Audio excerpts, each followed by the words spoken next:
ખાસ કરીને ઓલપાડ પ્રદેશમાં આ વર્ષે ઉનાળુ ડાંગરનું મબલક પાક ઉતર્યો છે.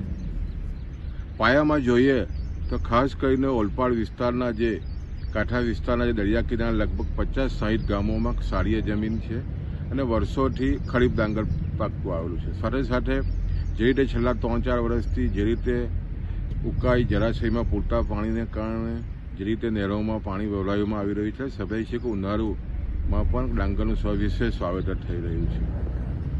ખાસ કરીને આ વિસ્તારના ધારાસભ્ય અને માન્ય રાજ્યના મંત્રી મુકેશભાઈ પટેલને તરફથી જે રજૂઆત હતી કે ખાસ કરીને જે રીતે નહેરોમાં વહન શક્તિ એમના પ્રયત્નને કારણે વધી છે અને આ વર્ષે પણ ખાસ કરીને જ્યારે 50,000થી પણ વધારે વીંઘામાં ઉનાળુ ડાંગરની ખેતી હોય ત્યારે સ્વાભાવિક છે કે સતત ઉનાળુ ડાંગરમાં સતત પાણીની જરૂરિયાત હોય છે.